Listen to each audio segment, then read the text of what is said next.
시청자 여러분 안녕하십니까? 김진주입니다. 신동아 방송 뉴스를 시작하겠습니다. KT 서울 아현지사 통신고 화재로 많은 피해자가 속출한 가운데 통신장애 발생 시 이동통신사의 보상, 배상 책임을 강제하는 것을 골자로 한 법안이 29일 국회 과학기술정보방송통신위원회를 통과했습니다. 과학기술정보방송통신위원회는 이날 정책회의를 열고 이러한 내용의 전기통신사업법 개정안을 의결하였습니다. 개정안은 통신장애가 발생할 경우 전기통신사업자, 즉 이동통신사가 고객에 손해배상을 하도록 규정한 것이 핵심입니다. 아울러 통신장애 발생 사실과 손해배상 기준 절차 등을 이용자들에게 의무적으로 알리도록 하는 내용도 담았습니다. 현행법에는 통신장애에 따른 피해보상 규정 근거가 없어 소비자의 권리가 과도하게 침해되고 있다는 지적이 잇따랐습니다. 실제로 지난 4월 SK텔레콤 통신장애 사고 당시 SK텔레콤은 통신장애가 3시간 이상 지속될 경우 그 요금의 2배를 준다는 자체 약관에 따라 피해 고객에 최소 600원에서 최대 7,300원까지만 보상했습니다. 개정안에는 기간통신사업 진입규제를 허가에서 등록으로 완화하고 알뜰폰 사업자와 같은 별정통신사업자를 기간통신사업자로 통합해 규제 적용 범위를 개선하는 내용도 포함됐습니다. 내년부터 아동수당이 소득에 상관없이 지급되고 대상 연령도 확대됩니다. 현재는 만 6세 미만 아동 가운데 소득 상위 10% 가구를 제외하고 아동수당을 10만 원씩 지급하고 있습니다. 국회 보건복지위는 전체 회의를 열고 내년 1월부터 만 6세 미만 모든 아동에게 아동수당을 월 10만 원씩 지급하기로 의결했습니다. 내년 9월부터는 지급 대상이 만 9세 미만 모든 아동으로 확대됩니다. 아동수당 예산은 정부가 낸 1조 9,271억 원에서 2조 4,622억 원으로 늘었습니다. 김명현 국회 보건복지위원회 자유한국당 간사는 증액의 경우 아동수당 지급 예산은 지급 대상 연령을 만 9세 아동까지 확대하고 소득 수준에 상관없이 보편 지급하기 위하여 5,351억 원을 증액했다라고 밝혔습니다. 아동수당 지급 연령이 만 9세 미만으로 정해진 것은 여야 절충안입니다. 출산주도 성장을 내건 자유한국당은 만 12세 미만 모든 아동에게 수당을 지급하자고 주장했습니다. 이에 민주당은 일단 만 6세 미만 모든 아동에게 지급하고 추후 대상 연령을 확대하자고 맞서다 만 9세 미만으로 합의했습니다. 지자체별로 제각각이던 출산 장려금이 일원화되는 점도 눈에 띕니다. 보건복지위는 내년 10월부터 출산하는 산모에게 출산 장려금 250만 원을 지급하기로 했습니다. 이를 위해 관련 예산 1,031억 원을 새로 편성하기로 했습니다. 다만 이들 예산안은 예결특위 예산 소위 감액심사와 본회의 문턱을 넘어야 합니다. 편의점을 새로 만들 때 인근 편의점과 일정 거리를 두게 하는 규제가 18년 만에 부활할 가능성이 커지고 있습니다. 과당 경쟁에 따른 매출 하락 등으로 영업난을 호소하는 편의점 가맹점주들의 규제 요구를 정부가 긍정적으로 검토하고 있기 때문입니다. 편의점 가맹점주들은 수익 감소를 이유로 신규 출점 제한 등을 정부 등에 요구했고 정부는 대책 마련을 약속한 바 있습니다. 김상조 공정거래위원장은 창업과 운영과 폐점에 이르는 전 과정에 걸쳐서 자율규약을 만들어 이번 달 내로 국민들에게 설명드릴 수가 있겠습니다라고 밝혔습니다. 다만 공정위는 거리 제한을 포함할지 망설였지만 문재인 대통령이 과밀 현상 대책을 주문하면서 관련 내용이 포함될 가능성이 커졌습니다. 업계에서 거론되는 가장 유력한 신규 출점 거리 제한은 담배 소매점과 같은 100m입니다. 편의점 매출에서 담배가 차지하는 비중이 40%에 미칠 정도로 가장 크다는 점을 고려한 것입니다. 가맹점주들은 요구해온 거리 제한에는 못 미치지만 한시름 놓았다는 분위기입니다. 다만 자율규약안에는 가맹점에 대한 본사의 부당한 심야 영업 강요 금지 등의 내용이 포함될 것으로 알려졌는데 브랜드별, 가맹점별로 계약 조건이 달라 갈등의 불씨는 남아 있습니다. 음주운전 인명피해에 대한 처벌 수위를 높인 특정 범죄 가중처벌 등에 대한 법률 개정안이 29일 국회 본회의를 통과했습니다. 일명 윤창호법으로 불리는 음주운전 처벌 강화법은 특가법 개정안과 도로교통법 개정안으로 나뉩니다. 이날 본회의에서 의결, 최종 확정된 개정특가법은 음주운전으로 사람을 사망하게 한 경우 법정형을 현행 1년 이상의 유기징역에서 무기징역 또는 3년 이상의 징역으로 상향 조정됐습니다. 다만 당초 법제사법위원회에 상정된 원안에서는 음주운전으로 인한 사망사고의 최소 형량이 5년 이상의 징역이었으나 법안 소위 논의 과정에서 3년 이상의 징역으로 수정돼 일각에서는 원인보다 후퇴했다는 지적도 제기됩니다. 개정특가법은 또 음주운전으로 사람을 다치게 했을 때 형량을 10년 이하의 징역 또는 500만 원 이상 3천만 원 이하의 벌금에서 1년 이상 15년 이하의 징역 또는 1천만 원 이상 3천만 원 이하의 벌금으로 강화했습니다. 전날 행정안전위원회에서 의결된 도로교통법 개정안은 음주운전 2회 이상 적발 시 가중처벌 조항을 신설하고 운전면허 정지와 취소 기준을 강화하는 것을 골자로 합니다. 이 법안은 법제사법위원회 상정 전 필요한 숙려기간 때문에 이날 본회의에서는 상정되지 않았으나 여야 합의대로 연내 처리될 예정입니다. 법안 발의를 주도한 바른미래당 하태경 의원은 의결에 앞서 법안 상정에는 윤창호 씨 친구들은 물론 국민의 성원도 담겼다. 음주운전에 대한 국민의 의식이 크게 변했다는 것을 느꼈다고 말했습니다. 하 의원은 다만 음주치사 형량과 관련해 음주운전 살인은 여전히 미필적 고의에 의한 살인이 아닌 실수라는 인식이 우리 사회에 여전히 남아있다는 것을 깨닫게 됐다며 아쉬움도 토로했습니다.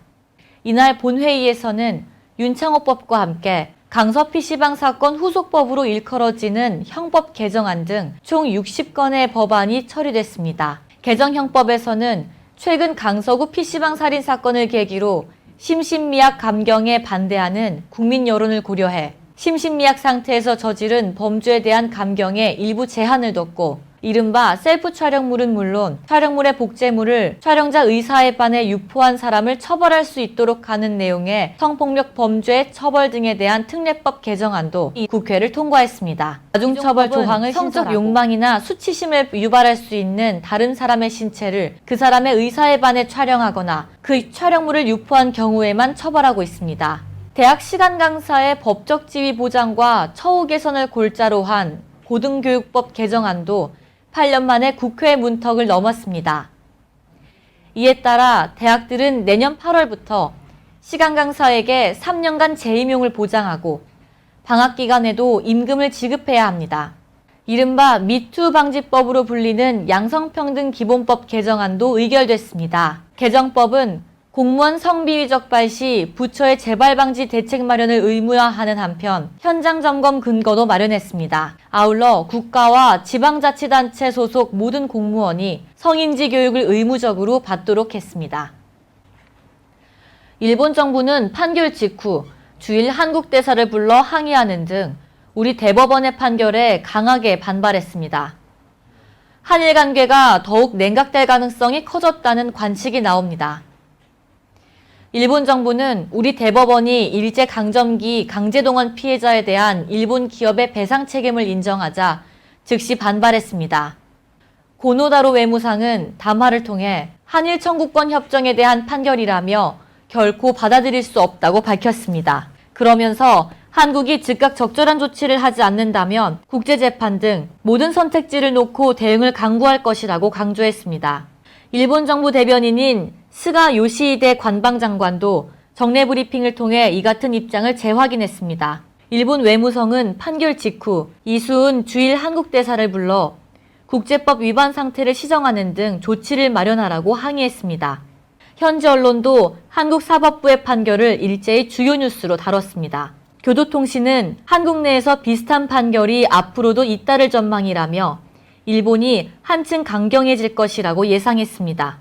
NHK는 한일 관계에 미치는 영향을 피할 수 없을 것이라고 전했고 아사히 신문도 양국 관계가 악순환에 빠져 있다고 우려했습니다. 지난달 신일본 제철 배상 판결에 이어 한 달 만에 나온 이번 미쓰비시 중공업 판결로 한일 관계에 짙은 먹구름이 드리워졌다는 게 일본 현지의 분위기입니다. 사단법인 대한민국 신지식인협회는 28일 부산 상공회의소에서 2018 대한민국 신지식인 인증식을 개최했습니다. 지난 8월부터 전국에서 접수된 300여 명에 대해 동명대학교 정홍섭 총장 등 전국 30여 명의 심사위원들의 엄격한 심사를 거쳐 대상 수상자 3명을 포함해 총 60명을 12개 분야로 나눠 대한민국 신지식인으로 선정했습니다. 이날 지역 대표들과 고문 및 임원, 신동아방송 이신동 대표가 참석한 가운데 2018 대한민국 신지식인상 대상은 대한민국 뷰티 건강 산업 발전과 전문 인력 양성 및 일자리 창출에 기여한 공로로 권우영 국제보건미용 전문가 연합회 회장, 바이오 의약품 소재를 개발한 주식회사 대자연인의 이광일 대표이사, 환경보호 인식을 높이기 위해 안전교육을 무료로 제공한 진영배 한국소방안전사회적 협동조합 이사장이 공동 수상했습니다. 대한민국 신지식인협회 권기재 회장과 박규환 공동대표는 이번에 대한민국 신지식인에 선정된 분들이 에너지를 모아 도전, 창조, 혁신, 나눔의 정신으로 일자리 창출과 사회 발전에 크게 기여할 것으로 본다고 말했습니다. 또한 협회는 이날 행사에서 사전에 실시한 제2회 대한민국 신지식인 환경 캠페인에 관한 시상식도 진행했고 학업 성적이 우수하며 열정적인 학생을 추천받아 대한민국 신지식인 장학생으로 선정해 장학금과 장학증서도 전달했습니다. 조남주 작가의 소설 82년생 김지영이 2016년 10월 출간된 이후 2년여 만에 판매 100만 부를 돌파했습니다. 82년생 김지영은 평범한 대한민국 여성을 상징하는 34 전업주부 김지영 씨의 삶을 통해 여성이 받는 성차별, 불평등, 육아를 둘러싼 문제점 등을 보여주는 소설입니다. 한 여성학자는 이 책에 대해 페미니즘 대중화에 불을 붙이는 계기가 된 소설이라며 한 명의 개인적 경험이 아니라 그 시대를 살고 있는 여성들의 공통적 경험을 짚어냈다고 말했습니다. 82년생 김지영은 성별을 가리지 않고 다양한 연령층의 독자들에게 사랑을 받았고 이 소설은 지난 2년 동안 한국 사회의 젠더 감수성과 함께 성장했다는 평가를 받고 있습니다. 문화재청이 태종 이방원의 딸 정혜옹주를 위해 조성된 남양주 수종사 사리탑을 보물로 지정할 예정입니다. 이 탑은 경기도 남양주 운길산 수종사에 있는 석조사리탑으로 높이 2.3m의 팔각을 기본 형태로 가지고 2단을 이루는 기단 위에 탑신과 지붕돌, 머리 장식이 얹어져 있는 모습을 하고 있습니다. 문화재청 관계자는 탑의 모양이 잘 보존돼 있고 조선 초기 왕실의 불교 신앙과 그 조형의 새로운 경향을 알려준다는 점에서 보물로 지정할 가치가 있다고 말했습니다. 문화재청은 30일간의 예고 기간 중 수렴된 의견을 검토하고 문화재위원회 심의 절차를 거쳐 이 탑을 국가지정문화재 보물로 지정할 예정입니다. 미국의 쇼핑 성수기인 추수감사절과 블랙 프라이데이 후 이어지는 사이버 먼데이에 역대 최대 규모의 온라인 쇼핑이 이뤄졌습니다. 미국 CNBC 방송에 따르면 사이버 먼데이였던 지난 26일 미국 전체 온라인 쇼핑몰의 매출은 79억 달러, 한화 약 8조 9천억 원으로 작년보다 19.7% 증가한 것으로 집계됐습니다. 이번 사이버 먼데이 온라인 매출은 하루 기준으로는 미국 역사상 최대 금액으로 스마트폰을 이용한 모바일 매출이 급증한 것으로 나타났습니다. 가장 많은 쇼핑객이 몰린 황금 시간대는 오후 10시부터 다음날 오전 1시까지였고 소비자들이 많이 찾은 상품으로는 LG TV를 비롯해 델 노트북, 아마존 에코, 닌텐도 스위치 등이 꼽혔습니다. 우리 독자 기술로 만드는 우주 발사체 누리호 엔진 시험 발사체의 발사가 성공했습니다. 과학기술정보통신부와 한국항공우주연구원에 따르면 고흥 나로우주센터에서 발사한 시험 발사체의 연소 시간이 목표 시간인 140초를 넘어 151초를 달성했습니다. 고정환 한국항공우주연구원 본부장은 이번 발사를 통해 준비 과정에서 어떤 부분이 보완돼야 하고 어떤 부분이 만족스러운지 판단할 수 있는 중요한 기회였다고 밝혔습니다. 한편 이번 발사 성공으로 한국형 발사체의 핵심 기술이자 개발 난이도가 가장 높았던 누리호의 액체 엔진 성능이 검증되면서 2021년으로 예정된 본발사 성공 가능성이 더 높아졌습니다. 독일 프로축구 바이에른 뮌헨의 유망주 정우영이 한국인 최연소 출전 기록을 갈아치우며 유럽 챔피언스 리그에서 데뷔전을 치렀습니다. 19살의 정우영은 독일 미넨에서 열린 유럽 축구연맹 챔피언스 리그 조별리그 벤피카와의 홈 경기에서 후반 36분 토마스 밀러와 교체돼 들어가 1군 공식 경기 첫 출전을 기록했습니다. 정우영은 유럽에서 꿈의 무대로 불리는 챔피언스 리그에 출전한 9번째 한국 선수가 됐고 21살에 데뷔한 손흥민의 한국인 최연소 출전 기록도 갈아치웠습니다. 10여 분간 정우영은 재치 있는 드리블로 상대팀 파울을 유도하기도 했고 적극적으로 수비에 가담해 팀이 5대1 대승을 거두는 데 일조했습니다. 금융권 채용비리 후폭풍이 심상치 않습니다. 금융권 채용비리는 가장 먼저 1심 결과가 나온 KB국민은행의 채용비리 선고 결과에 대해 검찰과 피고인들이 모두 항소한 가운데 이번에는 노조와 시민사회단체까지 나서 검찰 수사와 법원 판결에 이의를 제기하고 나섰습니다. 오늘 KB금융노조 지부와 시민단체는 KB국민은행 채용비리 주범인 윤종규 회장에 대한 재수사를 촉구하는 기자회견을 열었습니다. KB금융노조 지부와 금융정의연대는 윤종규 회장의 즉각 사퇴와 대검찰청의 윤종규 회장 재수사 및 구속 기소를 촉구하는 한편 국민은행에 대해 청탁자 명단 공개와 피해자에 대한 사과, 피해자 구제 방안 시행을 요구했습니다. 금융노조와 시민단체는 검찰의 지난 6월 18일 은행권 채용비리 중간 수사 결과 발표와 6월 26일 윤종규 회장에 대한 불기소 이유 통지에서 검찰이 주장한 윤종규 회장의 불기소 사유가 재판 과정과 1심 판결문에서 모두 거짓이었음이 드러났다고 주장했습니다. 당시 경찰은 단지 청탁 지원자들의 이름을 채용팀에 전달한 사실만으로는 성적 조작 범행에 공모하거나 가담했다고 인정하기에 부족해 증거 불충분으로 불기소 처리했다고 밝혔습니다. 허건 전국금융산업노동조합 위원장은 고등검찰청이 항고를 기각한 이후인 지난 9월 18일 윤종규 회장을 채용비리를 통한 업무방해 혐의로 대검에 재항고했으나 대검찰청은 현재까지 어떠한 결론도 내놓지 않고 있다고 주장했습니다.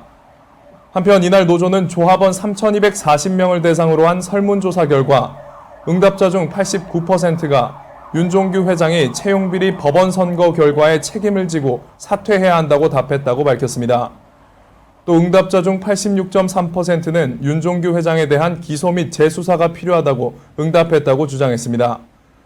이번 KB국민은행 채용비리는 금융노조와 시민단체 그리고 윤종규 회장과의 법적 공방과 함께 장기전으로 이어질 것으로 보입니다. 남자농구 월드컵 본선 진출을 노리는 우리나라 대표팀이 지난 29일 레바논과 예선 경기를 열었습니다. 태극전사들은 레바논을 반드시 꺾어 본선 진출에 청신호를 밝히겠다는 각오입니다. 지난 23일부터 소집 훈련을 해온 우리 대표팀의 분위기는 그 어느 때보다 진지했습니다. 본선 진출을 위한 중대 길목일 만큼 선수단 사이에는 비장한 분위기마저 감돌았습니다. 예선 2라운드에서 조 3위에 들어야 본선 티켓이 주어지는데 현재 우리 대표팀은 턱걸이를 하고 있습니다. 만약 2위 레바논에 진다면 본선 진출을 장담하기는 어려워집니다. 레바논은 신체적 우위를 바탕으로 거친 몸싸움에 능한 팀이라 쉽지 않은 경기가 될 것이라는 관측이 나옵니다. 다만 우리 대표팀의 분위기가 나쁘지는 않습니다. 귀화 선수 라거나가 대표팀에서 평균 30득점, 11리바운드를 기록하며 맹활약하는 데다 김종규와 빅맨 오세근의 합류로 골밑이 강화돼 충분히 겨뤄볼 만하다는 평가가 나옵니다. 안방에서 경기한다는 점도 우리 선수들의 사기를 높여주고 있습니다. 태극전사들은 레바논에 이어 오는 일요일에는 4위 요르단과 경기합니다. 우리 대표팀이 레바논을 꺾고 요르단전까지 기세를 이어갈 수 있을지 주목됩니다. 통일신라시대 만들어져 불교 문화를 대표하는 경남산청 범항리 3층 석탑이 77년 만에 제자리를 찾았습니다.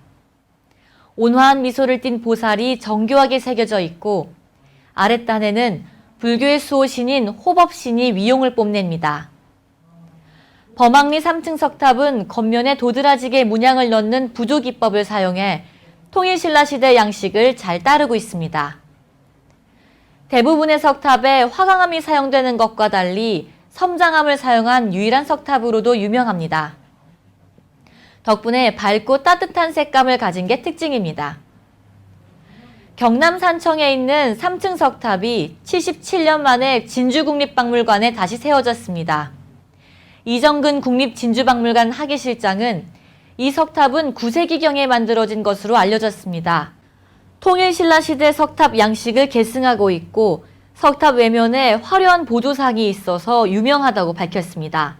석탑에 새 생명을 불어넣는 점안식에는 불교계와 문화계 인사들이 참석한 가운데 살풀이춤과 태평무 공연이 이어졌습니다. 산청 범항리에 있던 3층 석탑은 1941년 일본인 골동품상이 가져갔다 조선총독부에 압수당했습니다. 1946년 경복궁 안에 잠깐 세워지기도 했고 1962년에는 뛰어난 조각기술 덕에 국보로 지정됐지만 20년 넘게 국립중앙박물관 수장고에서 잠잤습니다. 진주박물관은 재건공사를 마무리한 뒤 30일부터 야외 전시장에서 공개할 예정입니다. 우리 고유의 세시풍속놀이 씨름이 사상 처음으로 남북공동의 인류 무형문화유산으로 등재됐습니다. 유네스코 무형유산위원회는 아프리카 모리셔스에서 제13차 회의를 열고 남북의 씨름을 만장일치로 인류 무형문화유산에 공동 등재한다고 밝혔습니다. 정식 명칭은 씨름, 한국의 전통 레슬링입니다. 남북이 무형문화유산을 공동 등재한 것은 이번이 처음입니다. 위원회는 남북 씨름은 공동체에 대한 사회적 문화적 의미에서 공통점이 있다며 이번 결정이 평화와 화해를 위한 차원이라고 덧붙였습니다. 2016년 3월 우리나라는 대한민국의 씨름으로, 북한은 같은 해 12월 조선민주주의 인민공화국의 씨름이라는 명칭으로 무형문화유산 등재를 추진했습니다. 무형유산위원회 산하평가기구는 두 건을 각각 등재하도록 권고했으나 이후 문재인 대통령과 유네스코 사무총장의 파리 만남을 통해 공동등재 분위기가 형성돼 갔습니다. 무형유산위원회는 남북의 씨름이 사실상 동일하다고 판단하고 남북의 의지와 국제사회 협력을 인정해 공동등재를 결정한 것으로 보입니다. 우리로서는 최근 제주 해녀문화와 김장 등을 무형문화유산에 올린 데 이어 20번째 등재가 되고 북한은 아리랑과 김치 만들기에 이어 3번째 무형문화유산이 됩니다. 한국교통안전공단은 27일에서 28일 경북 김천 본사에서 독일 자동차 검사제도 관리국과 2018년 자동차 검사 기술 포럼을 열었다고 29일 밝혔습니다. 포럼에는 양기관 관계자뿐 아니라 환경부, 지방자치단체 배출가스 단속 공무원 등 200여 명이 참석해 자동차 검사의 과거와 미래에 대한 특강을 들었습니다. FSD 랄프 슈레더 이사는 연사로 나서 최근 증가하는 자율주행 자동차 사고는 첨단 안전장치 오작동에 따른 것이라며 독일을 비롯한 주요 국가는 첨단 안전장치 정상작동 검사가 가능한 진단기를 활용해 안전을 확보하고 있다고 소개했습니다. 특강 외에도 자동차 검사 제도 기술 발전 방향에 대한 논의가 이루어졌고 공단이 FSD와 기술 교류를 통해 개발한 자동차 검사용 진단 시스템 시연 행사도 했습니다. 공단은 올해 5월 FSD와 업무 협약을 맺고 첨단 자동차 및 자율자동차의 안전성 확보를 위한 검사 제도와 기술을 공유하고 있습니다. 양 기관은 내년 4월 서울에서 열리는 제19차 국제자동차 검사위원회 국제컨퍼런스에서 자율차 검사기술 특별 세션을 함께 주관하기로 했습니다. 권병윤 공단 이사장은 공단은 지속적인 국제검사기술 교류를 통해 국민이 보다 안전하게 자동차를 이용할 수 있도록 최선을 다하겠다고 말했습니다.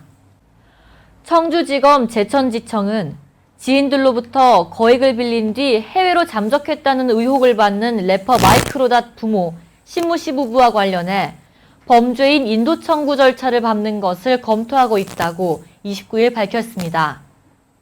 검찰 관계자는 신 씨 부부가 자진 입국 의사를 뚜렷하게 밝히지 않고 있다며 이같이 말했습니다. 다만 뉴질랜드 당국에 신씨 부부에 대한 범죄인 인도를 청구하더라도 현지 사법당국의 판단 절차가 남아있어 실제 송환까지는 다소 시간이 걸릴 것으로 보인다고 덧붙였습니다. 범죄인 인도는 검찰의 건의를 받은 법무부가 상대국에 요청하는 방식으로 이루어집니다. 1998년 출국한 마이크 로닷 부모는 현재 뉴질랜드 시민권자입니다. 국내에서 이들을 조사하려면 범죄인 인도 절차를 밟아야 합니다. 뉴질랜드는 우리나라와 범죄인 인도 조약, 형사사법 공조조약을 맺은 나라로 앞서 경찰도 두 사람과 관련해 인터폴 적색수배 요청 절차를 개시했습니다. 최근 인터넷에는 20년 전 제천에서 목장을 운영한 마이크 로닷 부모가 친척과 이웃 등에게 거액을 빌려 뉴질랜드로 도주했다는 의혹이 제기됐습니다. 사기 혐의를 받는 마이크 로닷 부모는 1998년 5월 뉴질랜드로 출국했고 검찰은 이후 이들 부부에게 기소중지 조처를 내렸습니다. 지금까지 시청해주신 여러분 고맙습니다.